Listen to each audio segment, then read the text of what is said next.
Hello बच्चों, तो start करते हैं। नीट की फिजिक्स का फर्स्ट क्वेश्चन था, find out the ratio of radius of gravitation for solid sphere and to the whole sphere.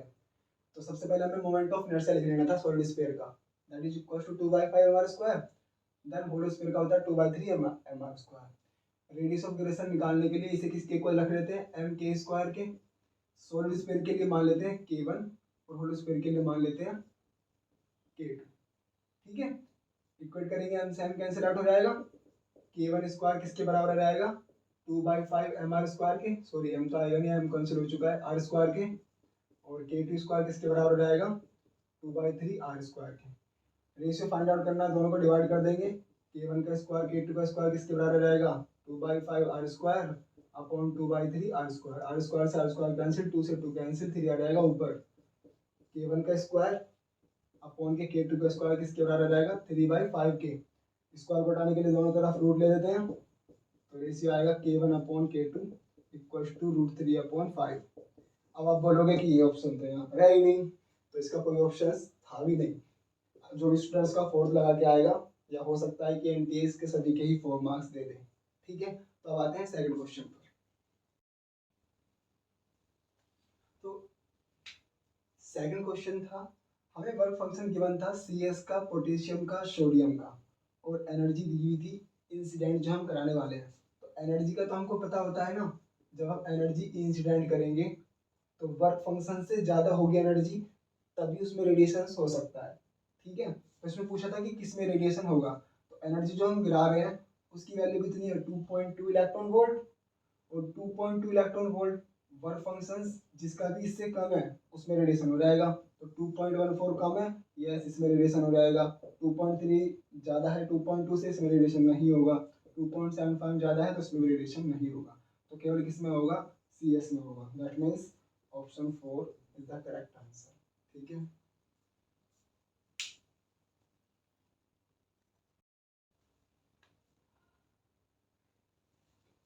Next question था, सोप बबल गिवन था और हमें एनर्जी रिक्वायर करनी थी। Find out the energy. Next question था, amount of energy require to form a soap bubble of radius 2 centimetre, जिसकी surface tension ये है। तो यू रिमेंबर दैट जब भी बबल का क्वेश्चन आता है तो वर्क डन का क्वेश्चन क्या हो जाता है, P इंटू डेल्टा ए। और सोप बबल के केस में ये डेल्टा ए आता था हमारे पास 8πr²। तो हमें सिंपली पहले 8πr² की वैल्यू निकालनी थी, कितनी आ रहा था, उसको 2 की मल्टीप्लाई कर देंगे। तो 8 की वैल्यू कितनी है, 22/7, और r² की वैल्यू कितनी है, 2 सेंटीमीटर। दैट मींस 2 × 10⁻² का होल स्क्वायर। 8 की 2 में मल्टीप्लाई करेंगे तो कितना हो जाएगा, 8 2 जा 16 एंड 8 2 जा 16 और 1 17। ये हो जाएगा 4 × 10⁻⁴/7। ठीक है, 7 2 जा 14, 7 2 जा 14 हो गया, 3 और 6 7 5 जा 35 इंटू 1। अब इसकी से मल्टीप्लाई कर दो, 4 1 जा 4, तो याद आएगा 100 × 10⁻⁴।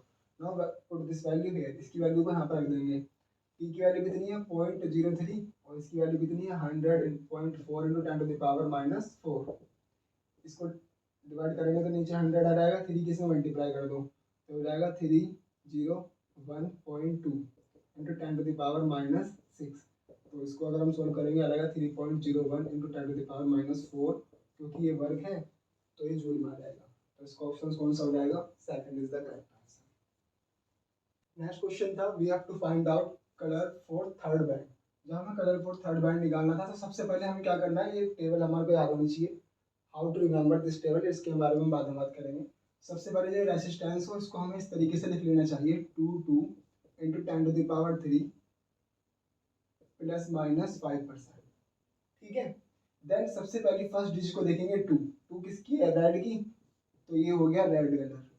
देन अगेन 2 है, फिर से ये क्या हो गया, रेड कलर। फिर ये 10⁻³ है, 10⁻³ that means 1000 is for orange. Then ये 5% है, और 5% किसके लिए है, गोल्ड के लिए। बट हमसे पूछा है थर्ड बैंड का कलर, पहली वाली फर्स्ट बैंड, देन सेकंड वाली second, then this is third. Third band तो कौन सा कलर आ रहा है, orange. That is why the answer of this is question है। एल की वैल्यू गिवन थी, सी की वैल्यू गिवन थी और आर की, हमसे पूछा गया था रेजोनेंस फ्रीक्वेंसी निकालनी। तो रेजोनेंस फ्रीक्वेंसी का देखो सिंपल सी फॉर्मूला कंडीशंस क्या होती है, X L equal to X ही आता है, जिसको सॉल्व करते हैं तो ओमेगा इक्वल टू आ जाता है 1/√LC। दैट मीन्स अगर रेजोनेंस फ्रीक्वेंसी निकालनी थी तो हमें ओमेगा निकालना था, ठीक है। ओमेगा होती है एंगुलर फ्रीक्वेंसी, तो इसको ओमेगा को इक्वल सकते हैं 2πf के, तो आ रहेगा 1/1/LC, और एफ इक्वल टू आ रहेगा 1/2π√LC। सारी वैल्यूज को रख के हम एफ निकाल लेंगे यहाँ पे। तो रखिए 1/2π की वैल्यू कितनी होती है 22/7, रूट ऑफ एल की वैल्यू कितनी दे रखी है 10 मिली हेनरी, मिली को चेंज कर लेंगे हम केस में, सी की वैल्यू कितनी दे रखी है 1 माइक्रोफैरड 10⁻⁻6, 7/44 इंटू नीचे आ जाएगा रूट 10⁻⁻8, -8 का रूट निकालेंगे तो 10⁻4, ऊपर जाएगा तो 10⁻+4 हो जाएगा। नाउ अगर हम इसको डिवाइड करेंगे तो कितना कर सकते हैं इसको 70/44 इंटू 10⁻3, ये आ जाएगा हमारा 22/35, that means it will B 1.59 into 10⁻3, that means 1.59 kilohertz. The answer of this is 1.59 kilohertz. Option third will be the correct answer. Okay. Next question था इलेक्ट्रोमैग्नेटिक्स वेव्स के लिए फ्रीक्वेंसी गिवन थी, इलेक्ट्रिक फील्ड का maximum electric field intensity given थी और light of speed given थी। हमसे पूछा गया था मैग्नेटिक फील्ड की इंटेंसिटी कितनी होगी। देखो सिंपल रिलेशन होता है इलेक्ट्रिक फील्ड और मैग्नेटिक फील्ड का, C इक्वल टू होता है, या सिंपली एक फॉर्मूला होता है QE जो होता है इलेक्ट्रोस्टैटिक्स फोर्स, और QVB जो होता है मैग्नेटिक फोर्स। तो Q से Q कैंसिल हो जाता है, V इक्वल टू कितना हो जाता है E/V। तो V means speed of light that is 3 × 10⁸ metre per second, E is 48, B हमको निकालना था। तो B इस तरफ आ जाएगा, यह रहेगा 48/3 × 10⁸, ये इससे कट जाएगा, 3 1 3 and 3 6 18, that means V will be 1.6 into 10⁻⁻7 Tesla. That is why this answer will be second. Next question था statement based. First statement given थी photovoltaic device can convert optical radiation into electricity. तो photovoltaic device light energy को electricity में convert करती है, that is why it is the correct. And statement second is Zener diode is designed to operate under reverse bias in breakdown region. Yes, reverse Zener diode जो होता है वो reverse bias में ही work करता है। That means दोनों statements correct है।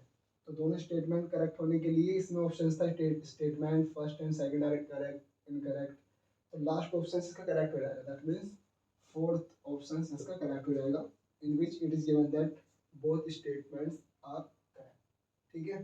Okay आगे बढ़ते हैं। देखो theoretical based था error in the measurement which arise due to the unpredictable fluctuations in the temperature and the voltage। अगर unpredictable fluctuations हो जाए टेम्परेचर में या वोल्टेज में तो कौन सी एरर होती है, पर्सनल एरर नहीं होती, पर्सनल एरर होती है जो हमारी मिस्टेक से हो, लीस्ट काउंट होती है इंस्ट्रूमेंट की जो लीस्ट काउंट हो रही होती है उसकी वजह से, ये भी नहीं होगा। रैंडम एरर हो सकती है क्योंकि रैंडमली ही तो ये चीज़ें हो रही हैं, फ्लक्चुएशंस या फिर टेम्परेचर में जो अपने साथ हो रही हैं। रैंडम एरर इंस्ट्रूमेंटल एरर भी नहीं होगी क्योंकि इंस्ट्रूमेंट की नहीं सप्लाई की वजह से जो भी कुछ हो रहा है, तो इसका ऑप्शन होगा थर्ड। ओके नेक्स्ट क्वेश्चन था E.ds equals to 0 over a surface, then which option is correct. कौन सा ऑप्शन करेक्ट था, तो ऑप्शंस गिवन है साइड में आप देख सकते हैं। तो फर्स्ट ऑप्शन होगा इसका magnitude of electric field on the surface is constant.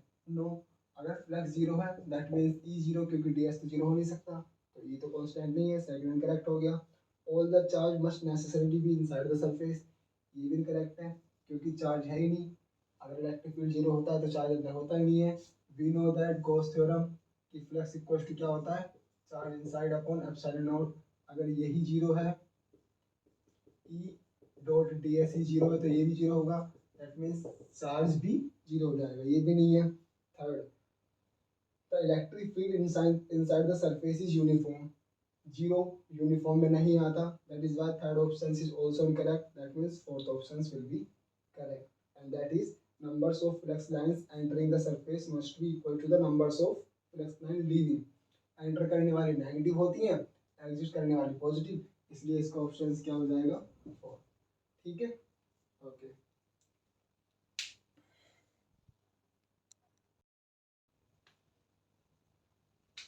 Next question था देखो Kirchhoff law based the galvanometer जी कोई रीडिंग नहीं दिखा रहा है देन वैल्यू ऑफ आर बतानी थी। ठीक है, तो इसको कैसे कर सकते हो, इसमें किरचॉफ रूल लगा दो। इसमें किरचॉफ रूल लगाओगे, इसमें आई करंट मान लोगे तो यहाँ से यहाँ गए 10, यहाँ से यहाँ गए आई इंटू आर यानी कि 400 इंटू आई, यहाँ से यहाँ गए यानी कि I into R equal to 0। Clear है। अब सेकंड पॉइंट, इसमें कोई करंट नहीं है, इसके बीच में जितना पोटेंशियल ड्रॉप हुआ है वो किसके वोल्ट के बराबर हो जाएगा, 2 वोल्ट के, यानी कि आई आर इक्वल टू किसके बराबर रख देंगे, 2 के। आई आर की वैल्यू 2 आ गई, ये इक्वेशन फर्स्ट, ये इक्वेशन सेकंड। आई आर की वैल्यू 2 को इसमें रख दो, 400 minus 400 I minus 2 equal to 0, 10 में से 2 गए 8 equal to 400 I will be 8 upon 400, that means I की वैल्यू आ गई 1/50।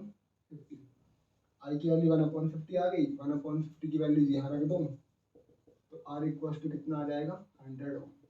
आर की वैल्यू आ जाएगी 100 ohm, that means second is the correct answer. ठीक है, तो इस तरीके से क्वेश्चन हो जाता। नेक्स्ट क्वेश्चन था एसी सोर्स है कनेक्टेड है कैपेसिटेंस सी से due to decreasing in operating frequency which one will be incorrect, which one will be correct. तो देखो अगर सी जुड़ा हो तो एक्स सी इक्वल टू क्या होता है 1/ओमेगा C, that means X equal to क्या हो जाएगा 2 पाई एफ इंटू सी। ठीक है, अब डिस्प्लेसमेंट करंट और इंक्रीज होगा या डिस्प्लेसमेंट करंट डिक्रीज होगा या फिर क्या होगा। एक्चुअली में देखो होता क्या है, एफ की वैल्यू को अगर हम क्या कर रहे हैं डिक्रीज कर रहे हैं तो रेसिस्टेंस इंक्रीज हो रहा है, रेसिस्टेंस इंक्रीज होता है तो करंट इंक्रीज होगा, हो गया या नहीं। Displacement current decreases, alternative current increase.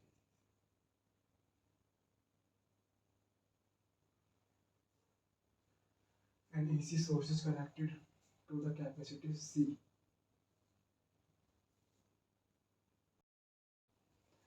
हाँ, तो नेक्स्ट क्वेश्चन था an AC source is connected to the capacitor C due to the next question था an AC source is connected to the capacitive C due to decreasing in operating frequency, which option is correct। तो देखो होता क्या है, XC equal to होता है 1/ओमेगा C capacitive के case में, और ये वैल्यू आ जाती है 2 पाई एफ इंटू सी। तो अगर हम फ्रीक्वेंसी की वैल्यू डिक्रीज करेंगे तो XC की वैल्यू बढ़ेगी यानी कि रेसिस्टेंस बढ़ेगा। If resistance will increase that means current will decrease. ठीक है, तो सिंपली अगर AC करंट डिक्रीज होता है तो डिस्प्लेसमेंट करंट भी डिक्रीज होता है, क्योंकि दोनों करंट्स आपस में रिलेटेड होते हैं, डायरेक्टली प्रोपोर्शनल होते हैं, that is why displacement current will be decrease, that is the. ठीक है, इसको ऑप्शन चलाएगा सेकंड।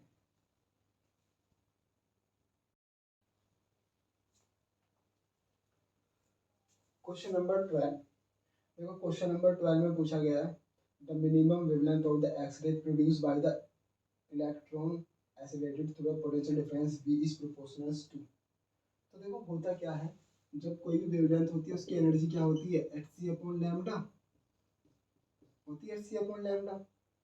और ये जो इसको एनर्जी मिल रही है ये मिल रही है पोटेंशियल डिफरेंस की वजह से, और पोटेंशियल डिफरेंस की वजह से एनर्जी होती है E इंटू वी। दोनों को अगर हमने इक्वल रख दिया तो लैम्डा इक्वल टू क्या आ जाएगा hc अपॉन EV। तो लैम्डा किसके प्रोपोर्शनल आ रहा है 1/v के, दैट इज व्हाई इसका ऑप्शन कौन सा करेक्ट हो जाएगा कि 1/e के 1/v के इनवर्सली प्रोपोर्शनल है, and that is the first option, that is the first option. ठीक है, नाउ इसी के अंदर ही देखो नेक्स्ट क्वेश्चन है क्वेश्चन नंबर 13, थ्योरेटिकल क्वेश्चन है इसलिए इसको हम यहाँ पे देख लेते हैं। तो क्वेश्चन नंबर 13 क्या कह रहा है, वेंचुरीमीटर वर्क्स ऑन। देखो वेंचुरीमीटर्स क्या होती है, 13 क्वेश्चंस वेंचुरीमीटर्स होती है इस तरीके से, यहाँ पर एरिया ज़्यादा होता है और यहाँ पर एरिया होता है कम। तो जहाँ पर एरिया कम हो रहा है वहाँ पर ये बर्नौली प्रिंसिपल वर्क करता है, A1 V1 equals to A2 V2। इसको हम कॉन्टिन्यूटी इक्वेशंस भी बोल रहे होते हैं। तो कॉन्टिन्यूटी इक्वेशंस बर्नौली थ्योरम से ही निकल के आती है। तो इसमें हम सिंपली क्या बोल देंगे कि ये किस प्रिंसिपल वर्क कर रहा है, बर्नौली प्रिंसिपल। तो that means third will be the right answers, Bernoulli principle. ठीक है, तो question number third will be the Bernoulli principle based questions हो जाएगा ये। Now if you talk about question number 14, question number 14 क्या हो जाएगा? क्वेश्चन नंबर 14 कहता है in a full wave rectifier consisting of two PN junction diode, centre tap transfer, capacitor and load resistance, which of these components remove the AC ripple from the rectifier. देखो होता क्या है ना, question number 14 में जब हम कोई AC source को डीसी में चेंज करते हैं तो इस तरीके से आ रहा होता है, इसको हम रिपल फैक्टर बोल रहे हैं जो इस तरीके से आ रहा है, क्योंकि डीसी अगर हमें चाहिए तो स्ट्रेट में चाहिए होती है। तो इसके डिस्टरबेंस को कम करने के लिए हम कैपेसिटर्स लगा देते हैं एक आउटपुट की जगह पर। कैपेसिटर्स क्या हो रहा है कि हमको धीरे धीरे एनर्जी की सप्लाई दे रहा होता है, इसकी वजह से ये जो रिपल्स आ रही है ना ये स्ट्रेट लाइन में मिल जाती है। तो इस केस में कैपेसिटर्स हम यूज कर रहे होते हैं, तो ना तो पी एन जंक्शन है, second capacitors is the correct answer, that means second capacitor is the correct answer. ठीक है, तो नेक्स्ट पढ़ते हैं क्वेश्चन नंबर 15 की तरफ। क्वेश्चन नंबर 15 देखो परसेंटेज एरर से रिलेटेड क्वेश्चंस है। ठीक है, मास में एरर दे रखी है, रेडियस में एरर दे रखी है, लेंथ में एरर दे रखी है और डेंसिटी में एरर पूछी है। तो डेंसिटी इक्वल टू क्या होता है? Mass upon volume. वॉल्यूम इसमें डायरेक्टली नहीं दे रखा तो यहाँ पे वॉल्यूम कैसे लिख सकते हैं? लेंथ इनटू एरिया, क्योंकि वायर नॉर्मली सर्कुलर ही होता है। तो एरिया क्या हो जाएगा? L into pi R square. अब इसका परसेंटेज एरर का फॉर्मूला बनाएंगे तो कितना बन जाएगा? Delta D upon D into 100 plus delta M upon M into 100 plus, अगर इसको हम पावर में चेंज करें तो M L minus one R की power minus two upon five. Five तो कॉन्स्टेंट है, कॉन्स्टेंट में एरर होती नहीं है, that is why it will be delta L upon L into 100 plus 2 into delta R upon R into 100। ठीक है, अब देखो डेल्टा एम की वैल्यू हमको गिवन है 0.002, तो that means 0.002 upon 0.4 into 100 plus length की वैल्यू हमें गिवन है 0.02 अपॉन 5 इंटू 100 प्लस आर की वैल्यू हमें गिवन है 0.001 upon 0.3 into 100। Now we can solve it. 100 की मल्टीप्लाई करेंगे 0.2 upon 0.4, 2 upon 5 and that will be 0.2 upon 0.23। ये आ जाएगा हमारे पास में 0.5, ये आ जाएगा 0.4 और ये आ जाएगा 0.6। Clear? 0.66, that will be 1.566 and we can simply say that 1.6%. That is why second option of this is correct, that is 1.6। ठीक है, तो 6 क्वेश्चंस को हमको ऐसे कर लेना था, 15 क्वेश्चंस इस तरीके से आ जाता। now आ जाते हैं क्वेश्चन नंबर 16 पर। 16 अगेन स्टेटमेंट बेस्ड क्वेश्चन है। 16 क्वेश्चंस क्या कह रहा है? For a Young double slit experiment two statements are given. देखो यंग डबल स्लिट एक्सपेरिमेंट होता है ये तो स्लिट के बीच की डिस्टेंस हो जाती है कैपिटल डी, ये स्मॉल डी हो जाती है और इस तरीके से इसमें ये बन रहा होता है। तो फर्स्ट स्टेटमेंट है screen is move away from the plates of slit, angular separations of the fringe bits remain constant. Angular separations के लिए फॉर्मूला होता है lambda equals to b sin theta. ठीक है, तो अगर हम स्क्रीन को मूव कर दें प्लेट स्लिट से तो angular separation of fringe remain constant, क्योंकि वो डिपेंड नहीं कर रहा डी पर। Angular separations D sin theta depend करता है सिर्फ लैम्डा पे। तो स्टेटमेंट फर्स्ट करेक्ट है। सेकंड कह रहा है if the monochromatic source light is replaced by the another monochromatic light source of larger wavelength, the angular separations of the fringe decrease. अगर हमने लार्जर वेवलेंथ यूज करी है तो एंगुलर सेपरेशंस बड़ा हो जाएगा, और इसमें बोल रहा है उल्टा, that means statement second incorrect हो गया। तो स्टेटमेंट फर्स्ट तो करेक्ट है, स्टेटमेंट सेकंड इनकरेक्ट है, दैट इज वाई इसका ऑप्शन क्या हो जाएगा? सेकंड। ठीक है, क्योंकि एंगुलर सेपरेशंस डिपेंड करता है लैम्डा पे।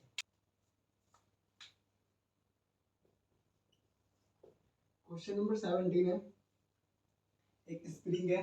देखो स्प्रिंग के केस में अगर हम इसको एक्स स्ट्रेच कर दें तो एनर्जी होती है हाफ के एक्स स्क्वायर। तो कह रहे पहले केस में कह रहा है इसको हमने 2 सेंटीमीटर स्ट्रेच किया तो पोटेंशियल एनर्जी कितनी हो जाएगी? हाफ के इंटू 2 का square that means 2k।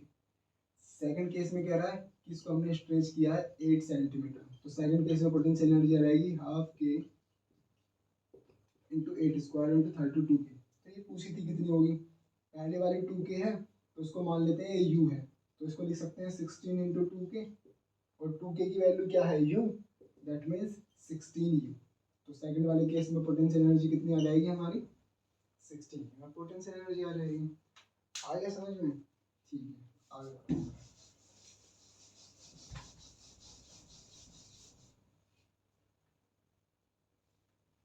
Next question है क्वेश्चन नंबर 18। इसमें कह रहा है light travel distance x in t time in air. देखो एयर में होती है speed of light that is c, और c इक्वल्स टू क्या हो जाता है x upon t1 distance upon time. तो पहले वाली कंडीशन c हो गई।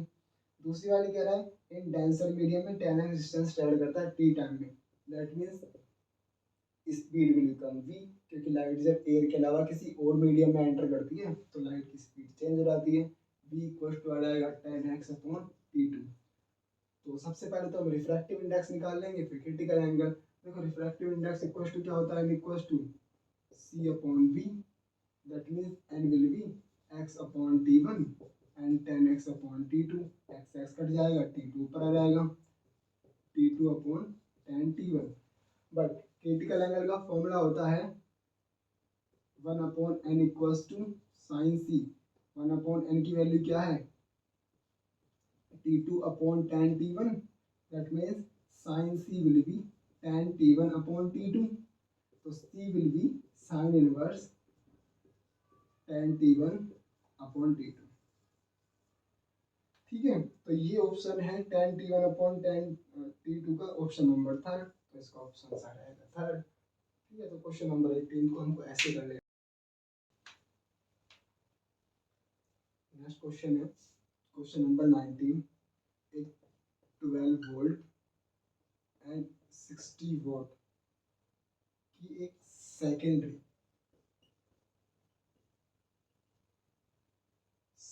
स्टेप डाउन ट्रांसफर को कनेक्ट किया गया है, जिसका प्राइमरी वोल्टेज हमको गिवन था 220 वोल्ट। तो हमसे पूछा गया है कि इसको एज्यूम करना, आइडियल मानना है एंड करंट बताना है प्राइमरी से कितना निकलेगा। तो उसमें एक रिलेशन होता है प्राइमरी वोल्टेज और स्टेप डाउन जो वोल्टेज होते हैं, primary voltage upon secondary voltage equal to होता है the current in secondary and the current in primary. ठीक है, देखो प्राइमरी वोल्टेज आपको गिवन है 22 volt, secondary voltage also given है 12 वोल्ट। करंट हमको आईपी में निकालना है, करंट सेकेंडरी में निकाल सकते हैं यहाँ से, क्योंकि P इक्वल टू क्या होता है V I, I equal to क्या रहेगा P बाई वी। P है 60, V है 12, तो इट विल बी 12 5 जा 16 5 आ जाएगा, तो ये आ जाएगा आपका 5। That means I P will be 12 into 5 upon 220, that means 5 4 जो 20 and 5 4 जो 20, 6 2 2 3 11, तो it will be 3 upon 11। 3 upon 11 को डिवाइड करेंगे तो 0.2 आ जाएगा, 0.2 and 7। ठीक है, तो 0.27 इज द फोर्थ ऑप्शन, इसका करेक्ट हो जाएगा। फोर्थ ऑप्शन से हमारा 0.27 एम्पियर। ठीक है, तो इस तरीके से वाला क्वेश्चन कर लेना था हमको। नेक्स्ट क्वेश्चन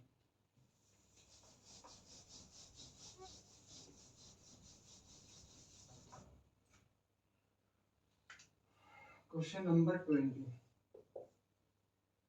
क्वेश्चन नंबर 20 होता है हमारा, एक फुटबॉल प्लेयर है। ठीक है, फुटबॉल प्लेयर जो है वो पहले ही देखो, जब भी डायरेक्शन में क्वेश्चन आ रहे हैं सबसे पहले हम डायरेक्शन इस तरीके से बना लें, east west north and south. Now ये फुटबॉल प्लेयर जो है वो साउथवर्ड मूव करता है। ठीक है, पहले किस तरफ मूव करता है, साउथ की तरफ मूव करता है, with the same suddenly turns eastward, फिर इस तरफ मुड़ जाता है। सपोज दैट ये स्पीड v1 है, ये v2 है, तो उसने एक्सीलरेशन की स्पीड पूछी। देखो एक्सीलरेशन जो होता है वो होता है हमारे पास v2 माइनस v1, तो v2 की डायरेक्शन तो इस तरफ ही रहेगी, जब माइनस करते हैं तो डायरेक्शन चेंज हो जाती है। यानी सेकंड वन किस तरफ आ जाएगा, इस तरफ, ये तो V2 रहेगा और ये आ जाएगा माइनस V1, तो इसकी डायरेक्शन किस तरफ आ रही है, इस तरफ आ रही है, and that is north east, ठीक है, या फिर ईस्ट नॉर्थ। तो इसका ऑप्शन दे रखा है हमको सेकंड, सेकंड आ रहा है अलोंग नॉर्थ ईस्ट, इसका ऑप्शन हो जाएगा north east, second is the correct answer for this question. Now हम आते हैं क्वेश्चन नंबर 21 पर। देखो जरा क्वेश्चन नंबर 21 क्या कह रहा है। Question number 21 again Kirchhoff law based है। तो इसमें देखो सर्किट गिवन है और हमें इसमें करंट बताना है। तो सबसे पहले सर्किट बना लेते हैं। ये बैटरी लगी हुई है, इसमें दूसरी बैटरी लगी हुई है, ये रेसिस्टेंस है, ये रेसिस्टेंस है इस तरीके से, ये 7 ओम है, ये 2 ओम है, ये 1 ओम है, ये 5 वोल्ट है, ये 10 वोल्ट है। तो देखो किस तरीके से कर सकते हैं इसको। भाई किरचॉफ रूल क्या कहता है कि लूप रूल लगा दीजिए। यहाँ से चलिए यहाँ पर आ जाइए वापस। तो यहाँ से यहाँ जाएंगे +10, यहाँ से यहाँ जाएंगे -5, I R that means -i into 1, I R -7 into I -2 into I equals to 0। तो यहाँ रहेगा 5 -10i equals to 0, 10i equals to 5, i equals to 5/10, i will be 0.5 ampere, 0.5 ampere in the directions of AB. That means the first option for this is correct. ठीक है, तो इस तरीके से ये हो जाएगा सिंपली किरचॉफ रूल को लगा के। नेक्स्ट क्वेश्चन 22 पर आते हैं हम इसके।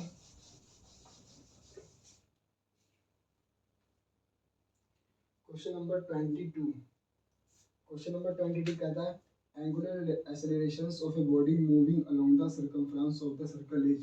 देखो जब भी कोई एक बॉडी होती है और वो इस तरीके से मूव कर रही है सर्कुलर पाथ पे, तो उसकी डायरेक्शंस जो होती है ना 22, वो along the axis, along the centre की होती है। जैसे सेंटर है ना ये, तो उसका जो एंगुलर एक्सेलरेशन है वो सेंटर के अलोंग ही होता है। तो उसका फर्स्ट ऑप्शन दे रखा है रेडियस के अलोंग, वो भी गलत हो जाएगा, टेंजेंट भी गलत हो जाएगा, third along the axis of rotation, that means third option इसका करेक्ट हो जाएगा। ठीक है, नेक्स्ट नंबर आते हैं क्वेश्चन नंबर 23 पर, बस ध्यान रखना कि किस तरफ होता है। नेक्स्ट क्वेश्चन नंबर 23 पर आते हैं। क्वेश्चन नंबर 23 है a bullet is fired from a gun with a speed of 20 meter per second. एक बुलेट फायर करी जाती है 280 मीटर पर सेकंड पर एट द एंगल 30 डिग्री। किस एंगल पे फायर करी गई है, ये इस तरीके से फायर करी गई है 30 डिग्री पर। थीटा कितना है, 30 डिग्री। मैक्सिमम हाइट बतानी है। तो देखो सिंपल सा फॉर्मूला होता है हाइट का, h इक्वल टू होता है u square sine square theta upon 2g। u भी दे रखा है, थीटा भी दे रखा है, g भी दे रखा है 9.8, तो सारी वैल्यूज रख दीजिए। तो यहाँ से h आ जाएगा, u कितना हो जाएगा 280 into 280 and sine square 30 upon 2 into 9.8। Solve कर लेते हैं इसको। 28 साइन 30 मीन्स 1/4, 2 इंटू 9.8, 2 से 2 कट गया 140, 2 से 2 कट गया 70, 35, तो अगर 35 280 अपॉन 9.8, पॉइंट हटा के फिर से 0 लगा देंगे, 7 5 जो 35 एंड 7 1 जो 7 4 जो 48, 14 2 या 28 और 0, तो ये आ गया 1000 मीटर। तो मैक्सिमम हाइट कितनी आ जाएगी इसकी 1000 metre. That means second option is the correct option. ये क्वेश्चन इस तरीके से होना था। ठीक है, तो समझ में आ रहा है ना कि इस नीट के क्वेश्चंस किस तरीके के हैं। Simply they were just simply wants to have your general mathematics and physics के जो भी फॉर्मूले हैं वो आपको लगाने आए हर कंडीशंस में। नेक्स्ट क्वेश्चन है क्वेश्चन नंबर 24 है net magnetic flux through any close surface is. देखो इलेक्ट्रिक फ्लक्स जो हम निकालते हैं वो तो हो जाती है हमारी E.A या फिर charge inside upon epsilon not. लेकिन मैग्नेटिक फ्लक्स क्या होती है, मैग्नेटिक फ्लक्स होती है B.A, और जो डिपेंड करेगी कि अंदर कितना मैग्नेटिक चार्ज है। तो मैग्नेटिक फ्लक्स हमेशा किसी भी क्लोज सरफेस के अंदर से 0 ही होगी, क्योंकि मैग्नेट अंदर होगी तो नॉर्थ पोल साउथ पोल दोनों अंदर ही आएंगे, निकलने वाली और एंटर करने वाली इक्वल्स आती हैं, that is why magnetic flux हमेशा जीरो होती है। तो इसका ऑप्शन क्या हो जाएगा, इसका ऑप्शन हो जाएगा फोर्थ, दैट इज जीरो। इस क्वेश्चन को इस तरीके से करना था आपको। तो क्वेश्चन नंबर 24 के बाद हम नेक्स्ट क्वेश्चन पे आते हैं। आई होप कि आपको चीज़ें समझ में आ रही होंगी, नीट के लिए आपको कितने अच्छे से प्रैक्टिस करनी है। क्वेश्चन नंबर 25, अगर आपकी प्रैक्टिस अच्छी है तो आप बिना पेन उठाए इस क्वेश्चन को कर सकते हैं। ठीक है, ये ए हो गया, ये बी हो गया, ये 3 माइक्रोफैरेड है, ये 3 माइक्रोफैरेड है, ये 3 माइक्रोफैरेड है। इक्विवेलेंट कैपेसिटेंस बताना, पैरेलल में सिंपली ऐड हो जाता है C1 plus C2, that means 3 plus 3, और ये कितना आ गया 6 माइक्रोफैरेड। 3 और 6 सीरीज में आ जाए तो सीरीज में इक्विवेलेंट कैसे निकलता है, C1 into C2 upon C1 plus C2, यानी 3 इंटू 6 अपॉन 3 प्लस 6, 18 अपॉन 9, तो ये कितना आ गया 2 माइक्रोफैरेड। तो इसका answer 2 microfarad, that means 4 is the correct answer. तो ये सिंपली कॉम्बिनेशन का क्वेश्चन था, किए होंगे आपने इस तरीके के काफ़ी क्वेश्चन। ठीक है, तो 25 क्वेश्चंस के बाद हम मूव करते हैं क्वेश्चन नंबर 26 पर। क्वेश्चन नंबर 26 था, a vehicle travels half the distance. देखो एवरेज स्पीड के क्वेश्चंस हम क्लास 10 से करना स्टार्ट कर देते हैं। क्या होता है इसमें, सिंपली सॉरी 9 से ही कर लेते हैं कि ये डिस्टेंस s/2 है और ये डिस्टेंस s/2 है।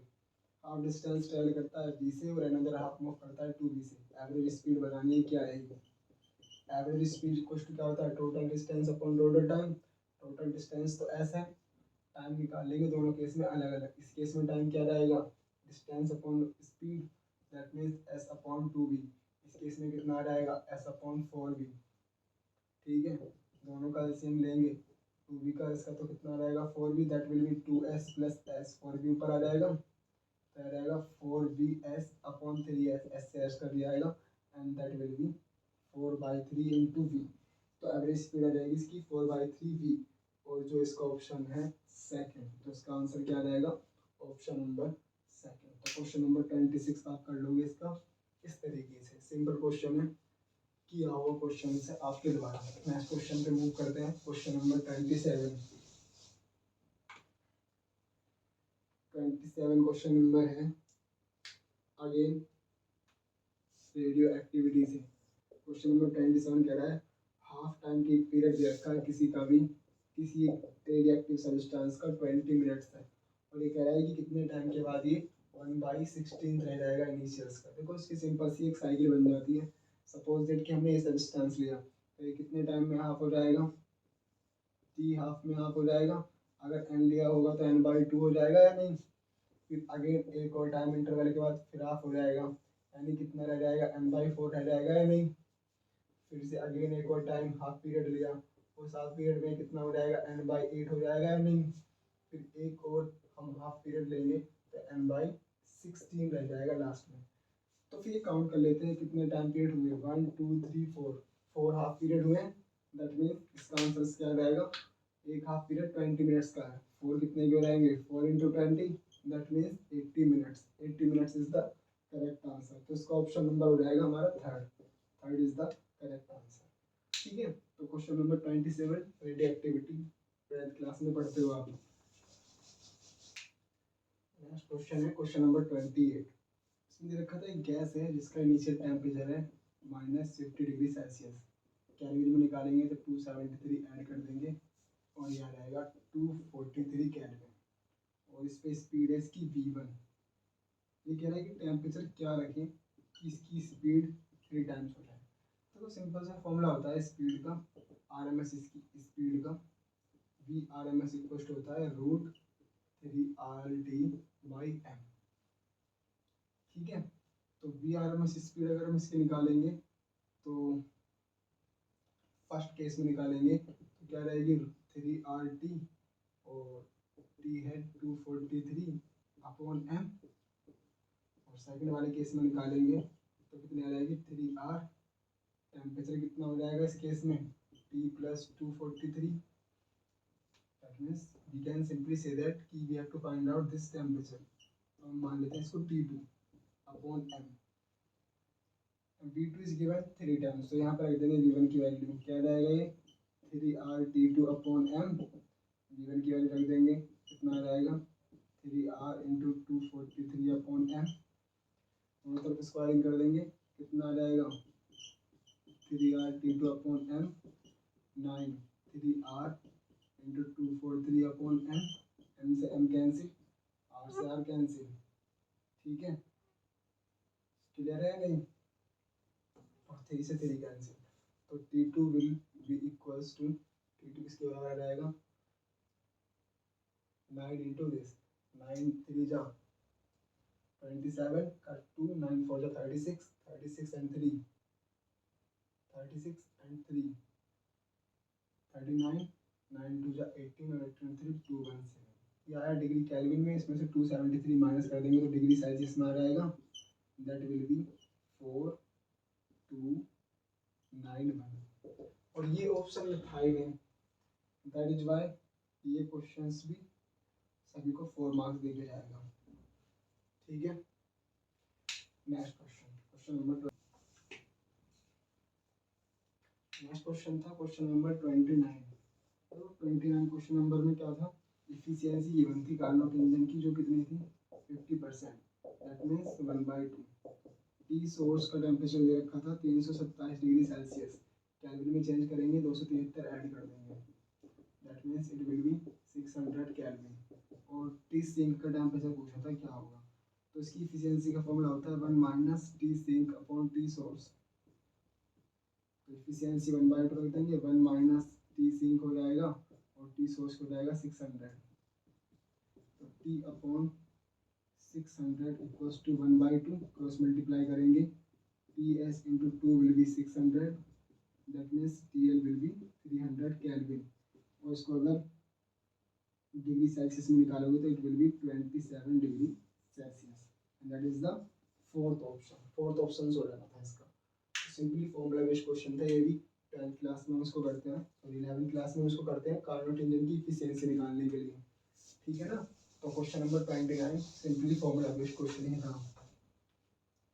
अब आते हैं क्वेश्चन नंबर 30 पर, देखो क्वेश्चन नंबर 30 है, ये कह रहा है magnetic energy store in the inductor, inductor का इंडक्टेंस दे रखा है 4 माइक्रो हेनरी, माइक्रो हेनरी को हेनरी में चेंज करेंगे 10⁻⁻6 की मल्टीप्लाई कर देंगे, और करंट दे रखा है 2 एम्पियर, और आपको पता है कि हेनरी में अगर आई करंट जा रखा हो और ये हो तो एनर्जी स्टोर होती है हाफ एल आई स्क्वायर, तो उसमें सिर्फ वैल्यू रख देनी थी, एल की वैल्यू कितनी है 4 × 10⁻⁻6 और आई की वैल्यू है 2 का स्क्वायर, दैट मीन्स 2 से 2 कट गया, तो 8 × 10⁻⁻6 joule, 8 × 10⁻⁻6 joule, you can say 8 micro joule, क्योंकि -6 का मतलब माइक्रो ही है, तो इसका ऑप्शन क्या आ जाना था, इसका ऑप्शन हो जाएगा थर्ड, ठीक है। तो क्वेश्चन नंबर 30 इस तरीके से कर लेंगे।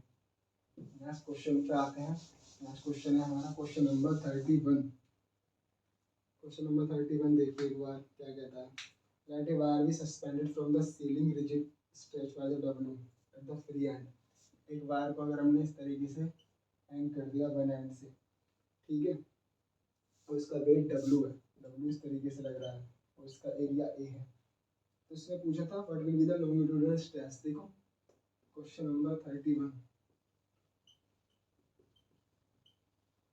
लॉन्गिट्यूडिनल स्ट्रेस इक्वल्स टू क्या होती है, फोर्स अपॉन एरिया, फोर्स कितना है इस पे वेट, और ये कितना है एरिया, तो स्ट्रेस क्या हो जाएगी simply by definition W by A ही हो जाएगी, that means first option is the correct option for this, ठीक है, क्लियर है ना। तो क्वेश्चन नंबर 31 कर दोगे आप इस तरीके से। नेक्स्ट क्वेश्चन पे आते हैं जो कि है हमारा क्वेश्चन नंबर 32, क्वेश्चन नंबर 32 है, इलेक्ट्रिक डायपोल दे रखा है जो इलेक्ट्रिक फील्ड से 30 डिग्री के एंगल पर है, -q +q, इलेक्ट्रिक फील्ड इस तरफ है और ये 30 डिग्री का एंगल बना रहा है, इलेक्ट्रिक फील्ड की वैल्यू दे रखी है आपको 2 × 10⁵ न्यूटन पर कूलम, और डायपोल टॉर्क दे रखा है आपको 4 न्यूटन × मीटर, डायपोल की लेंथ दे रखी है दैट मीन्स 2a दे रखा है 2 सेंटीमीटर, और आपसे चार्ज पूछा है, चार्ज कितना होगा, देखो टॉर्क का सिंपल सा फॉर्मूला होता है Pe sin थीटा, और डाइपोल मोमेंट P इक्वल होता है 2qa। तो रख देंगे यहाँ पे वैल्यू। टोर की वैल्यू कितनी है 4, P की वैल्यू कितनी है 2a की वैल्यू तो हमें सीधी दे रखी है 2 सेंटीमीटर, सेंटीमीटर को मीटर में चेंज कर लेंगे। Q निकालना है तो Q को एज इट इज रहने देंगे। इंटू E की वैल्यू कितनी है 2 इंटू 10⁵ और साइन थीटा यानी कि साइन 30 कितना होता है 1/2। तो ये हो जाएगा 4 इक्वल्स टू 2 2 जा 4 इंटू 10⁵ इंटू Q इंटू 1/2। ये 2 से 2 कट जाएगा, 2 से 2 कट जाएगा। Q इक्वल्स टू आ जाएगा 2 इंटू 10⁻³ कूलम। और you can simply say it is 2 milli coulomb charge, 2 milli coulomb charge. और जो कि ऑप्शन नंबर हो जाएगा इसका थर्ड। तो ये क्वेश्चन इस तरीके से कर लेना था आपको, ठीक है। नेक्स्ट क्वेश्चन है क्वेश्चन नंबर 13। हाइड्रोजन स्पेक्ट्रम के लिए हमको ये चीज़ निकालनी थी। इसमें दे रखा था कि मिनिमम वेवलेंथ है बामर सीरीज। बामर सीरीज होती है जब किसी भी एनर्जी लेवल से सेकंड में आता है तो वो बामर होती है 1/λRc 1 माइनस सेकंड में आए किसी से भी। मिनिमम निकालना होता है तो हम ले लेते हैं सेकेंडरी इन्फिनिटी से आ रही है मिनिमम पर, तो ये हो जाएगा इन्फिनिटी। तो यानी कि 1/λ इक्वल्स टू आ जाएगा RC/4। नेक्स्ट है कि ब्रैकेट की मिनिमम निकालनी है। इसको मान लेते हैं हम lambda dash, lambda m minimum dash. Bracket होता है जब किसी भी एनर्जी लेवल से फोर्थ एनर्जी लेवल में आ रहा हूँ, दैट मीन्स RC 1 माइनस 4 का स्क्वायर। और मिनिमम है तो अगेन ये भी इन्फिनिटी हो जाएगा, यानी कि 1/λ मिनिमम कितना हो जाएगा RC/16। ये इक्वेशन फर्स्ट है और ये इक्वेशन सेकंड है, दोनों को डिवाइड कर देंगे। Lambda m dash upon lambda equal to कितना हो जाएगा RC/4 RC/16। 4 4 जा 16 दैट विल बी 4, यानी कि लैम्डा आ जाएगा 4 टाइम्स ऑफ लैम्डा। तो 4 times of lambda is the first option, यानी कि इसका ऑप्शन आ जाएगा आपका फर्स्ट, ठीक है। तो question number 33 again is the formula based question in the hydrogen spectrum. Hydrogen spectrum पढ़ते हो आप क्लास 12 में, ठीक है ना, समझ में आ रहा है ना। नेक्स्ट क्वेश्चन, क्वेश्चन नंबर है 34। क्वेश्चन नंबर 34 में कह रहा है फंडामेंटल हार्मोनिक फ्रीक्वेंसी निकालनी है by n open pipe to the close pipe. देखो ओपन पाइप के लिए होती है इस तरीके की कंडीशंस, ऐसे आएगा ऐसे आ जाएगा, दैट मींस ये होगा लैम्डा इक्वल्स टू एन। और सेकंड होता है क्लोज पाइप, क्लोज पाइप के लिए होती है ये वाली कंडीशंस, यानी कि लैम्डा 4 इक्वल्स टू एन। यानी लैम्डा यहाँ पर तो आ जाएगी 4n, लैम्डा यहाँ पे आ जाएगी 2n। और हम जानते हैं फॉर्मूले की इक्वेशंस क्या होती है, v equals to f lambda होता है। तो फ्रीक्वेंसी अगर आप निकालोगे तो v बाई लैम्डा हो जाएगी। लैम्डा की वैल्यू कितनी है 2l, यानी कि v/12 फंडामेंटल फ्रीक्वेंसी आ गई। सेकंड वैसे ही यहाँ पर फंडामेंटल निकालेंगे तो v/4l आ जाएगी। ये ओपन के लिए क्लोज के लिए। इसने हमसे रेशियो पूछा है ओपन टू क्लोज, यानी कि दोनों को डिवाइड कर देंगे, क्लोज से डिवाइड कर देंगे तो v/12 नीचे आ जाएगा and that will B 1/2। Is it clear. तो 1/2 इज द फोर्थ ऑप्शन, तो इसका आंसर आ जाएगा 4। फंडामेंटल फ्रीक्वेंसी निकालने का सिंपल सा तरीका होता है ये कि ओपन पाइप होते दोनों एंड ऊपर ले लेते हैं, क्लोज होता तो क्लोज एंड पे बनता है ये मिनिमम और ये मैक्सिमम, ठीक है। यानी कि क्लोज एंड पे हमेशा इस तरीके से ही वेव बन रही होती हैं। λ/2 है, λ/4 है, यहाँ से l के इक्वल्स रख दिया, l के इक्वल्स लैम्डा निकाल लेते हैं। वेव इक्वेशंस होती है v equals to f lambda, यहाँ से फ्रीक्वेंसी निकाल लेंगे, यहाँ से फ्रीक्वेंसी निकाल लेंगे, then we can find out the ratio, ठीक है। तो क्वेश्चन नंबर 34 आपको इस तरीके से कर लेना था। ये भी फॉर्मूला बेस्ड क्वेश्चन था। इस कॉन्सेप्ट का बिल्कुल बेसिक क्वेश्चन होता है, जब हम चैप्टर पढ़ रहे होते हैं ये बेसिक कॉन्सेप्ट पे बेस्ड सिंपल क्वेश्चंस होता है फॉर्मूला बेस्ड। नेक्स्ट क्वेश्चन है हमारा क्वेश्चन नंबर 35। ये कह रहा है टू बॉडीज हैं जिनका मास, एक का मास तो m है और दूसरे का मास 9m है, ठीक है। इनको r डिस्टेंस पे प्लेस किया गया है। Gravitational potential of the line joining the body. हमको पोटेंशियल निकालना है ऐसे पॉइंट पर जहाँ पर ग्रेविटेशनल फील्ड जीरो है। तो देखो बीच में अगर ग्रेविटेशनल फील्ड है तो मान लेते हैं ऐसे पॉइंट पर, जैसे इलेक्ट्रिसिटी में ऐसे क्वेश्चंस होते हैं कि x है तो ये वाली डिस्टेंस हो जाएगी r माइनस x। यहाँ पर ग्रेविटेशनल फील्ड निकालेंगे तो क्या आ जाएगा कैपिटल Gm/x²। इसकी वजह से निकालेंगे तो कितना आ जाएगा, इसको मान लेते हैं Gm और इसको मान लेते हैं G9m, that will B capital G 9m/r minus x का होल स्क्वायर। अगर यहाँ ग्रेविटेशनल फील्ड 0 है तो बहुत मस्त इक्वल, दोनों को आपस में इक्वेट कर देंगे। तो capital G M upon x square equals to 9 G M upon R minus x square. G M से जी एम कट जाएगा, स्क्वायर को हटाने के लिए रूट ले लेंगे दोनों तरफ, ये आ जाएगा 1 minus x equals to 3 upon R minus x, cross multiply कर देंगे, R minus x equals to 3x आ जाएगा, 4x इक्वल्स टू आर आ जाएगा। x की वैल्यू कितनी आ जाएगी, r/4, यानी कि ये वाली वैल्यू तो हमारे पास में,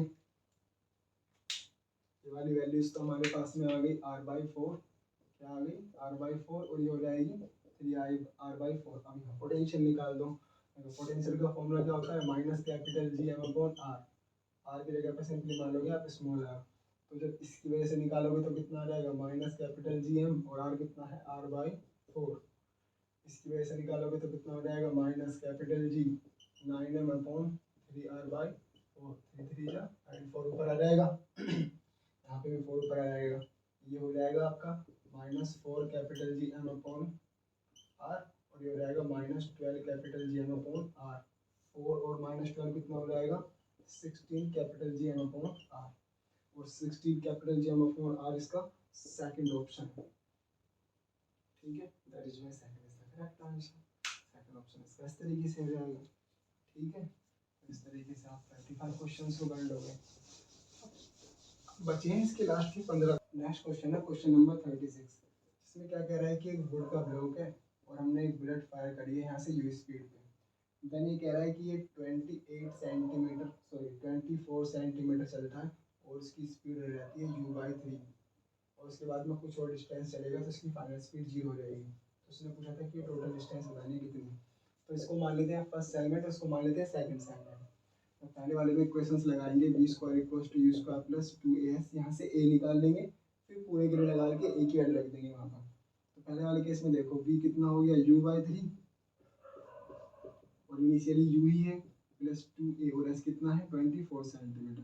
तो u² upon 9 minus u² equals to 48 into a। इसको इसमें करेंगे तो हो जाएगा -8 u² upon 9 equals to 48 into a। 8 6 या 48, a की वैल्यू आ जाएगी माइनस u² अपॉन 9 6 जा 54, a की वैल्यू आ गई। अब ये वाली इक्वेशन लगा दो पूरे के लिए, तो v तो अब 0 हो जाएगा, v² equals to u² into 2as, v कितना हो गया 0, और u अगेन u² ही है प्लस 2, और a कितना है minus u² upon 54 into s। तो ये आ जाएगा आपके पास 2 से a कटेगा, क्या रहेगा u² upon 27 into s equals to u² से u² कट गया और s की वैल्यू आ जाएगी 27 centimetre, and that is the fourth option. तो इसका आंसर आ जाएगा 4। बुलेट 27 सेंटीमीटर चल के अंदर रुक जाएगी। ठीक है, ये भी कोई ज़्यादा डिफिकल्ट क्वेश्चन था नहीं, काइनेमैटिक्स का ही क्वेश्चन था। स्टार्टिंग में जब हम काइनेमैटिक्स कर रहे होते हैं तो ये क्वेश्चंस फॉर्मूला बेस्ड क्वेश्चंस में ही आते हैं। नेक्स्ट आते हैं हम क्वेश्चन नंबर 37 पर। रेडियस दे रखी है हाइड्रोजन एटम के इनर मोड्स, यानी कि r नोट गिवन है आपको 5.3 10 टू द पावर -11 मीटर, और what is the radius of third orbit, यानी कि n की वैल्यू थी दे रखी है और रेडियस पूछी है। तो इसका रिलेशन होता है r equals to r naught into n square. तो r नॉट तो यही है 5.3 इंटू 10 टू द पावर -11, और n की वैल्यू 3 है, 3 रख देंगे, यानी कि 9। 9 किसी मल्टीप्लाई कर दो, 9 3 जा 27, 27 का 7 2, 9 3 जा 40, 47 इंटू 10 टू द पावर -11। तो इसको हम लिख सकते हैं 4.77 इंटू 10 टू द पावर -10, और ये हो जाता है एंगस्ट्रॉम। तो इसका आंसर आ जाएगा 4.77 angstrom. That means that is the correct answer. ठीक है, तो क्वेश्चन नंबर 37 इस तरीके से हो जाएगा। ये भी अगेन एक बेसिक सा ही क्वेश्चन था, पता नहीं नीट वाले को हो क्या गया है, कितने इजी क्वेश्चन देने लगे हैं। हाँ ठीक है, क्वेश्चन नंबर 38 पर आते हैं। अगर हम प्रैक्टिस करें तो नीट की तो हम हाँ बना देंगे। Calculate the maximum acceleration of the moving car so that boarding laying on the floor. देखो ये कह रहा है कि एक कार है, इसकी फ्लोर पे कोई एक ऑब्जेक्ट रखा है, इसका मैक्सिमम एक्सीलरेशन लगाना है। देखो ऐसे क्वेश्चन जब भी आ जाए ध्यान रखना है, इसके बीच का फ्रिक्शन कोफिशिएंट भी दे रखा है आपको म्यू 0.15, इसका मास स्मॉल m मान लेते हैं, जी की वैल्यू 10 है। तो फिर ऐसा क्वेश्चन आ जाए, ध्यान रहे जब कार चलती है ना तो फिर ब्लॉक की टेंडेंसी रहती है पीछे की तरफ जाने की, और ऐसे क्वेश्चन आते हैं नॉन यूनिवर्सल फ्रेम के में सूडो फोर्स लगता है, जिस तरफ भी कोई कार चले उसके अपोजिट डायरेक्शन में सूडो फोर्स लगेगा, यानी कि इस पे किस तरफ फोर्स लगेगा, इस तरफ एक फोर्स लग जाएगा m में, मोशन के अपोजिट डायरेक्शन में। जब इस ब्लॉक पे इस तरफ फोर्स लगेगा तो फ्रिक्शन फोर्स किस तरफ लग रहा होगा, उस तरफ, फ्रिक्शन फोर्स लग जाएगा इस तरफ, जो क्या होता है न्यू इनटू m। ठीक है, इन दोनों को आपस में बराबर रख देते थे, m में इक्वल टू किसके बराबर रख देते हैं mg के, m से m कट जाता है तो मैक्सिमम एक्सीलरेशन किसके बराबर आ गया म्यू इनटू जी के, म्यू भी दे रखा है और जी भी दे रखा है 0.15 into 10 that is 1.5 metre per second square, और ये ऑप्शन है सेकंड, तो सेकंड करेक्ट आंसर आ गया। तो ये सूडो फोर्स के क्वेश्चन है, ये एक मैकेनिक्स का क्वेश्चन है, प्रैक्टिस करोगे आ जाना है, हो जाना है। 38 क्वेश्चन नंबर 39 पे आ जाइए। 10 रेसिस्टर्स हैं जिनका रेसिस्टेंस R है और बैटरी E है, नेग्लिजिबल इंटरनल रेसिस्टेंस है, पहले उनको पैरेलल में कनेक्ट किया गया। देखो सिंपल सा फॉर्मूला होता है, जब पैरेलल में कनेक्ट करते हैं तो रेसिस्टेंस हो जाता है R/N, और जब सीरीज में कनेक्ट करते हैं तो रेसिस्टेंस हो जाता है R/N। ठीक है, तो जब पैरेलल में कनेक्ट किया तो हो गया R/10, और जब सीरीज में कनेक्ट किया तो आ गया R/10, और दोनों का रेशियो पूछ लिया सीरीज अपॉन पैरेलल का, तो कितना हो गया R/10 upon R/10, and that will B 100 into 100 times, time की वैल्यू कितनी आ जाएगी यहाँ पे 100 टाइम्स इंक्रीज हो जाएगा, और 100 इसका फर्स्ट ऑप्शन है, 39 का क्या आ जाएगा फर्स्ट ऑप्शन आ जाएगा। ठीक है, इस तरीके से ये हो जाएगा। तो धीरे धीरे हम पेपर के लास्ट तक पहुँच रहे हैं, 39 तक तो आ ही गए हैं, क्वेश्चन नंबर 40 पर आ गए हैं हम। ठीक है, तो क्वेश्चन नंबर 40 देखें एक बार। 40 कह रहा है हॉरिजॉन्टल ब्रिज है, देखो ब्रिज कुछ इस तरीके से है ये, और ये कह रहा है कि ये रिवर है, रिवर से एक पर्सन ने यहाँ से बॉल को थ्रो किया ऊपर 4 मीटर पर सेकंड से, तो ये बॉल जो है 4 सेकंड के बाद आके टकरा गई, ऐसे जाएगी और ऐसे आके टकरा गई, कितने टाइम लिया इसने 4 सेकंड में। हाइट बतानी है आपको कि हाइट ऑफ द ब्रिज कितनी है, ये वाली हाइट बतानी है कितनी है। देखो सिंपल सा पॉइंट है, जब हम इसको 4 से फेंकेंगे आते वक्त इसकी स्पीड नीचे की तरफ 4 मीटर पर सेकंड ही हो जाएगी, बट हमको ये वाला टाइम निकालना है कि ये वाला टाइम कितना है, तो फिर इजीली नीचे की डिस्टेंस निकल जाएगी। मैक्सिमम यहाँ पर पॉइंट की स्पीड 0 हो जाती है, तो फॉर्मूला लगा देंगे b बराबर u प्लस at, b कितना है 0, u कितना है 4, g कितना होता है 10 into T, that means t equal to आ गया 0.4 सेकेंड। 0.4 सेकेंड जाने के और 0.4 सेकेंड आने के 0.8 सेकेंड यहाँ तक लग गए, टोटल कितना टाइम लिया था 4 सेकंड का, 0.8 लग गए ऊपर, तो नीचे वाला टाइम कितना हो जाएगा 4 माइनस 0.8 दैट इज 3.2 सेकंड। ठीक है नहीं, तो 3.2 सेकंड में कितनी डिस्टेंस चलेगा, वही ब्रिज की हाइट हो जाएगी, क्योंकि ब्रिज रिवर के ऊपर है।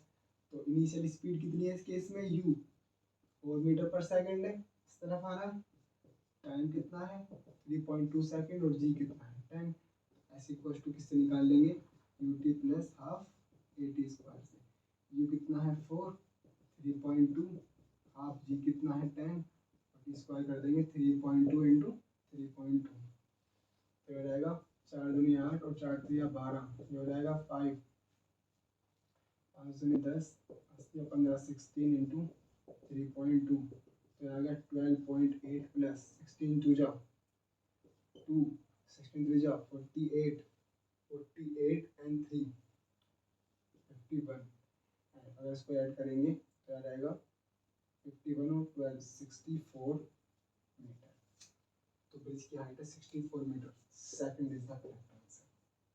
ठीक है, मोशन की इक्वेशंस का क्वेश्चन है, प्रैक्टिस करेंगे तो ये भी हो रहा होगा। ठीक है, लास्ट के 10 क्वेश्चंस बचे हैं।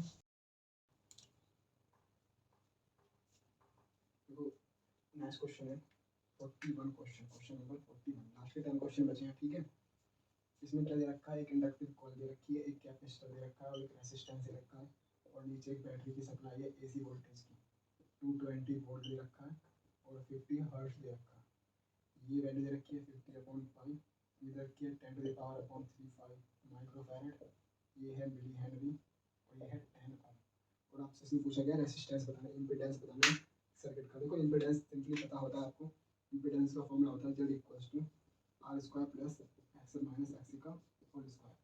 आर की वैल्यू तो सिंपली 10 ओम है, 10 ओम का स्क्वायर करेंगे 100, बट एक्सएल और एक्सी की वैल्यू निकालनी पड़ेगी। कैसे, एक्सएल इक्वल टू होता है 2πfl, ठीक है। तो 2πf कितना है 50 और एल कितना है 50/π, मिली हेनरी है तो 10⁻³ की मल्टीप्लाई कर देंगे, पाई से पाई की मल्टीप्लाई हो जाएगी, 5 टू 100, 100 की इसमें कर देंगे तो हो जाएगा 5000 × 10⁻⁵ दैट इज 5 ओम, ठीक है।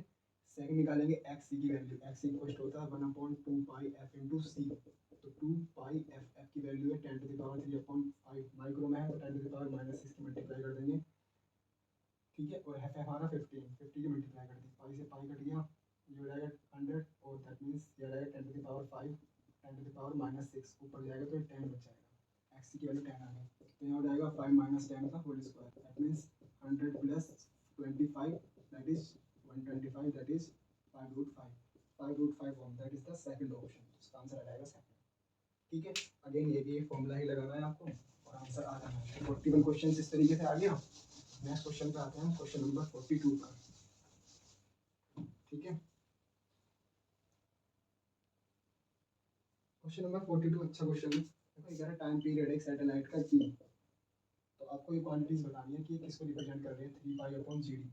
तो देखो सिंपल क्वेश्चन है, टाइम पीरियड क्या होता है, T = 1/2π GM/R होता है, सॉरी R/GM होता है, ठीक है।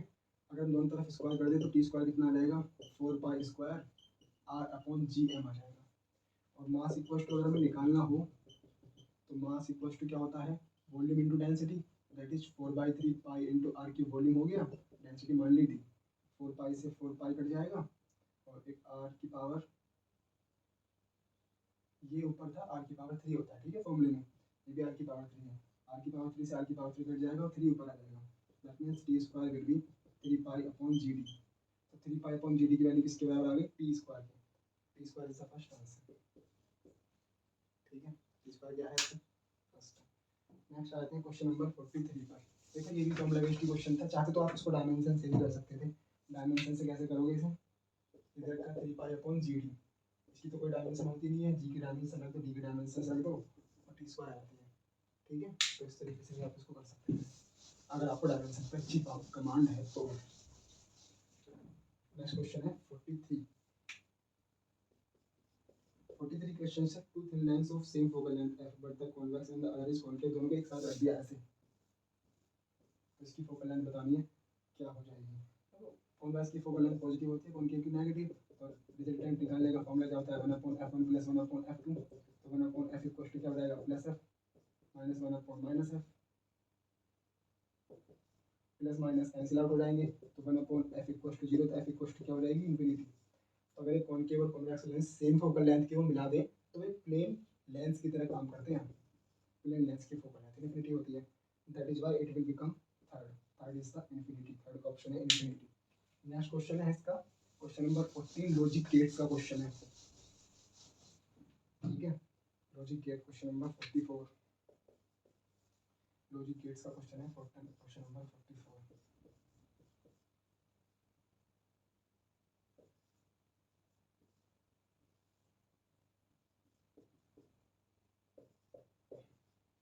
इसके लिए बताना लॉजिक गेट्स, तो ध्यान रखना ये है और गेट, इसके लिए अगर यहाँ एक भी ऑन है तो ये ऑन रहेगा, अगर एक भी ऑफ है तो ये ऑफ रहेगा। तो इसका फर्स्ट वाला ऑप्शन ये देखो, ये ऑफ है, ये ऑफ है तो ये ऑफ है, ये ऑन है, ये ऑफ है, ये ऑन है तो ये भी ऑन है, ये ऑन है, ये ऑफ है तो ये भी ऑन है, ये ऑन है, ये ऑन है तो ये भी ऑन है।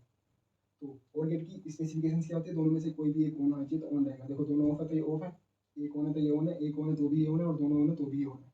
दैट मीन्स इसमें देखना ही नहीं है, फर्स्ट ऑप्शन इसका करेक्ट हो जाएगा सिंपली, ठीक है, क्योंकि ये एक गेट ऑन होने से ये सर्किट ऑन हो जाता है, ठीक है। तो 44 को इस तरीके से कर दोगे।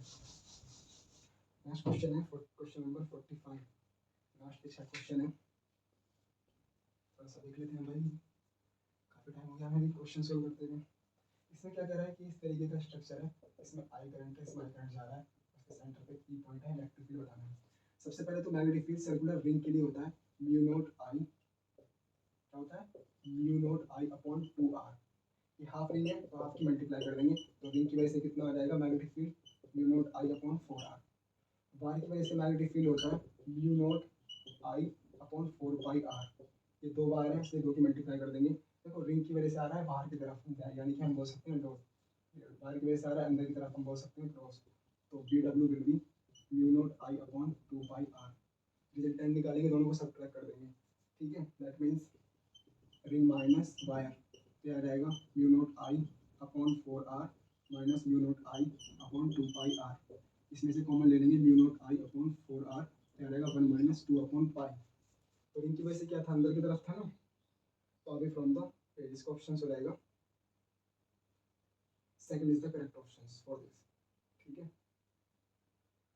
अभी फ्रॉम द पेज, अभी फ्रॉम द पेज आगे रिंग की वजह से, ठीक है, क्योंकि रिंग की वजह से अभी फ्रॉम द पेज ही आ रहा है। नेक्स्ट क्वेश्चन है इसका क्वेश्चन नंबर 46। तो ये क्वेश्चंस आई थिंक आपको समझ में आ रहे होंगे, फॉर्मूला बेस्ड क्वेश्चंस ही हैं। ये भी कोई कंफ्यूजन हो बताइएगा कमेंट सेक्शन, आप नीचे कमेंट करिए, बताइए, थोड़ा सा हमें भी तो पता लगे कि आप पढ़ भी रहे हो या नहीं पढ़ रहे हो, ठीक है या नहीं, क्या मैं सही बोल रहा हूँ? Yes I am always right. Question number 46, resistance of the platinum at 0 degree. 0 degree पर रेजिस्टेंस आपको दे रखा है 2 ओम और 80 डिग्री पर दे रखा है आपको 6.8 ओम, और एल पर बताया एल फॉर्मूला होता है RT equals to R naught 1 plus alpha T. फॉर्मूले में देखो अल्फा आ जाएगा, RT कितना दे रखा है 6.8, R नॉट कितना दे रखा है 2, 1 प्लस अल्फा टी कितना दे रखा है 80, ठीक है। इसको इससे डिवाइड करेंगे कितना आ जाएगा 3.4 इक्वल्स टू 1 प्लस 80 अल्फा, ये हो जाएगा 2.4 equals to 80 alpha, alpha equals to 2.4 upon 80 10 to the power -1, 8 1 जो 0, 3 24, अल्फा इक्वल्स टू कितना आ गया 3 into 10 to the power -2 per degree Celsius। That is the second option. तो 46 क्वेश्चंस इस तरीके से हो जाएगा। एक फॉर्मूला होता है सिर्फ, ठीक है, रेजिस्टेंस या रेसिस्टिविटी वैरी करती है इस फॉर्मूले के according, RT equals to R naught 1 plus alpha T. Now we are going to solve the question number 47। अब देखते हैं हम क्वेश्चन नंबर 47 को। 47 क्वेश्चंस क्या कह रहा है, डायपोल आपको दे दिया गया, यहाँ पर चार्ज क्यों है, यहाँ पर चार्ज प्लस क्यों है, ये डिस्टेंस 3 सेंटीमीटर, ये डिस्टेंस 3 सेंटीमीटर और एक डिस्टेंस सेंटर से 5 सेंटीमीटर, और ये हो गया पी पॉइंट। यहाँ पर पोटेंशियल बताना है कितना होगा, ठीक है। देखो इसकी वजह से निकाल लोगे, इसकी वजह से निकाल लोगे, दोनों को ऐड कर दो, तो माइनस क्यू की वजह से निकाल लो, प्लस क्यू की वजह से निकाल लो, दोनों को ऐड कर दो, तो क्या होता है K minus Q, K minus Q upon R. R कितना हो गया 5 plus 3 8, 8 into 10 to the power -2 plus K Q, R कितना हो गया 5 में से 3 गया 2 इंटू 10 टू द पावर -2। तो के क्यू अगर हम इसमें से कॉमन ले लें और 10 टू द पावर -2 भी कॉमन ले लें तो अंदर बच जाएगा माइनस के 1/8 plus 1/2 100 K Q, 100 K Q into 10 to the power 2 common लेंगे 8, तो आ जाएगा -1 plus 4, that means K Q 3/8 into 10 to the power 2। तो 3/8 10 टू द पावर 2 की फॉर्म में ही पूछा था, 10 टू द पावर 2 को हटा देंगे तो इसका आंसर कितना रहेगा 3/8 के Q, and that is the fourth answer, ठीक है ना, समझ में आ रहा है ना, मैं पढ़ा हुआ समझ लेना है 100% आएगा। तो ये हो गया क्वेश्चन नंबर 47। नेक्स्ट क्वेश्चन पे आते हैं हम क्वेश्चन नंबर 48 पर। क्वेश्चन नंबर 48 क्या कह रहा है, तो थोड़ा सा लेंथी क्वेश्चन है, थोड़ा सा समझना कि ये ग्लास है और उसके बीच में कॉन्वेक्स लेंस रखा है, इसकी फोकल लेंथ बतानी है, ये R1 है और ये R2 है। इसको देखो क्या करते हैं, 3 पार्ट्स में ब्रेक कर देते हैं, एक पहला पोर्शन ये और एक दूसरा पोर्शन ये और एक तीसरा पोर्शन ये, और हमारे पास में फॉर्मूला होता है ये 1/f equals to n - 1 1/R1 minus 1/R2 का। तीनों के लिए f1 f2 f3 निकालेंगे, इसके लिए निकालेंगे f1, फिर निकालेंगे f2, इसको निकालेंगे f3, n दे रखा है इसका 1.6 और इसका दे रखा है 1.5।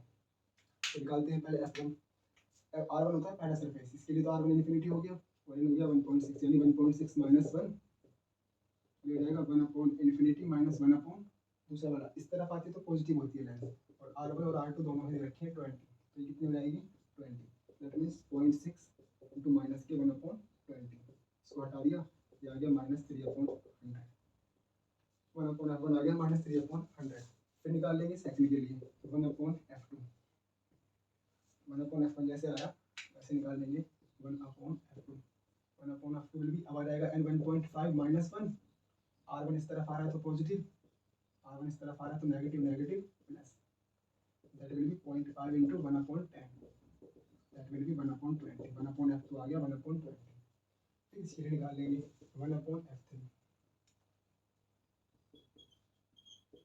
1/f3 कितना आ जाएगा ये नेगेटिव होगा 1.6 माइनस 1 माइनस के 1/20 माइनस के 1/∞ तो ये भी आ जाएगा आपके पास में -3/100 बिल्कुल सेम आ जाएंगे क्योंकि दोनों सरफेस सेम है। अब लास्ट में जो फोकल लेंथ निकालते हैं वो आपको पता ही है लेंस मेकर फॉर्मूला जो कॉम्बिनेशंस का होता है 1/f1 plus 1/f2 plus 1/f3 तो ये कितना हो जाएगा 3/100 plus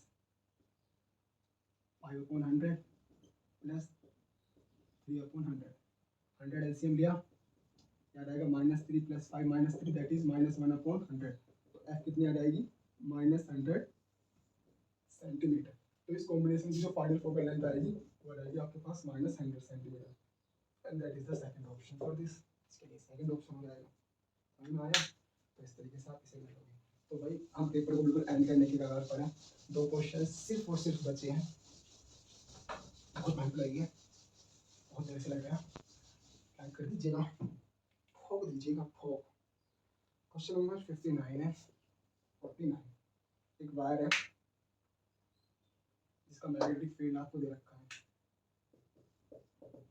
2i cap plus 3j cap minus 4k cap और x एक्सिस के अलोंग एक लेंथ है और ये पूछ रहा है फोर्स किस तरफ रहेगा तो फोर्स का सिंपली फॉर्मूला होता है i l क्रॉस b ठीक है तो i रहा और l x एक्सिस में तो l i कैप हो गया और ये हो गया 2i cap plus 3j cap minus 4k cap जब i का i के साथ क्रॉस प्रोडक्ट करते तो 0 हो जाता है that is why it will become i l i j हो जाता है k i k हो जाता है i j k हो जाता है minus that means 4j cap i j हो जाता है k i cross j cross हो जाता है k कैप और i क्रॉस k क्रॉस हो जाता है माइनस k कैप तो माइनस माइनस प्लस अब इसका मैग्नीट्यूड निकालोगे तो कितना आ जाएगा √3 और √4 5 आ जाता है तो it will B i into 5 that means 5il तो फोर्स कितना लगेगा इस पे 5il that is the second option तो इसका ऑप्शन सेकंड आ जाएगा ठीक है इसमें थोड़ा सा वेक्टर वाला रूल आ गया 11th क्लास भी आ गई और 12th क्लास भी आ गई पर क्वेश्चन ये है ही फॉर्मूला बेस्ड ठीक है भाई तो बहुत देर की मेहनत के बाद हम लास्ट क्वेश्चन तक पहुंच गए हैं लास्ट क्वेश्चन को एक बात कर लेते हैं इसमें देखो सिंपली एक बेसिक क्वेश्चन आपको दे दी गई है ऐसे ये 4 ये 2 ये 6 ये 8 ये 1 और ये बोल रहा है कि आपको t बराबर 2 सेकंड्स पर क्या होता है ना एक्सेलरेशन बताना है देखो एक्सेलरेशन इक्वल टू होता है omega square into x omega क्या हो जाता है 2 पाई अपॉन p का स्क्वायर इनटू x 2 पाई का करेंगे तो कितना हो जाएगा 4 पाई स्क्वायर और t होता है टाइम पीरियड होता है पूरे टाइम में कितना लगा है 8 सेकंड 8 सेकंड का स्क्वायर करेंगे तो 64 इनटू x अब इसने पूछा t बराबर 2 सेकंड पे t बराबर 2 सेकंड पे ये t ले रखा है हमने और ये x ले रखा है तो 2 सेकंड पे कितना डिस्प्लेसमेंट है 1 है या नहीं तो 1 है दैट इज व्हाई कि x की वैल्यू क्या हो जाएगी 1 और एक्सीलरेशन जो होता है वो माइनस ओमेगा एक्स स्क्वायर होता है तो माइनस बाहर जाएगा 4 से काटेंगे 4 4 जा 1 एंड 4 6 जा 16 क्या रहेगा माइनस पाई स्क्वायर अपॉन 16 तो minus pi square upon 16 that is the third option तो इसका ऑप्शन क्या रहेगा थर्ड समझ में आया तो भाई ये थी हमारी आज की नीट के पेपर की पूरी मेहनत साथ के साथ मैं आपसे एक बात और कहना चाहूँगा एक न्यूज़ आई छत्तीसगढ़ में चंडीगढ़ के एक लड़के ने नीट के एग्ज़ाम से पहले वो तैयारी कर रहा था वहाँ पे ठीक है एक नॉर्मल कोचिंग सेंटर में आसपास के कोचिंग सेंटर में तैयारी कर रहा था तैयारी करने से पहले ही उस लड़के ने सुसाइड कर लिया तो मैं ये बोलूँगा आपसे कि yes there is the time of competition का टाइम है एनवायरनमेंट है तरह तरह के एग्ज़ाम होते हैं और बहुत सारे लोग, हमारी कंट्री कोई छोटी मोटी कंट्री तो है नहीं, एक लार्ज पॉपुलेटेड कंट्री है जहाँ बहुत सारे बच्चे एक ही एग्ज़ाम की तैयारी करते हैं, तो कंपटीशन बन जाता है वो। तो बच्चों जब आप तैयारी करो इस चीज़ का ध्यान रखो कि पहले आप इस तरीके से कर रहे हो कि you are wants to improve yourself, आप अपने आप को इम्प्रूव करने के लिए आगे बढ़ रहे हो। समझ में आया? तो जब हम किसी भी चीज़ को इम्प्रूव करें तो एक चीज़ को थोड़ा सा अपने आप को पॉजिटिविटी लाने के लिए कुछ ना कुछ करें। जैसे एक सिंपल सी थॉट है कि क्यों डरें, क्यों डरें कि ज़िंदगी में क्या होगा, कुछ ना होगा तो तजुर्बा होगा। तो भाई आप अभी जैसे अब एग्ज़ाम की तैयारी कर रहे हैं तो वो एग्ज़ाम का स्ट्रगल है, ठीक है? और एग्ज़ाम के स्ट्रगल से निकल जाएंगे तो there are many challenges there. Challenge आना लाइफ में, स्ट्रगल होना एक स्वाभाविक सी चीज़ है। तो इससे आपको फेस करना है, और ये फेस करना अगर आप अकेले में नहीं कर पा रहे तो शेयरिंग करें। जितना हो सके अपने टीचर से, अपने फ्रेंड से शेयर करो, टीचर से शेयर करो, हर तरीके से शेयर करने की कोशिश करो। देन देयर विल बी कि एक ऐसा जो माइंड में आपके कभी आने वाला नहीं है फिर, ठीक है? तो हिम्मत देने वाले बनो, ठीक है? समझ में आया नहीं? बाकी हम हैं ही, आपके साथ हैं हमेशा। कोई भी प्रॉब्लम आए शेयर करो, बिना कन्फ्यूजन, बिना डाउट, 24/7 आपकी सेवा में हाजिर। God bless you.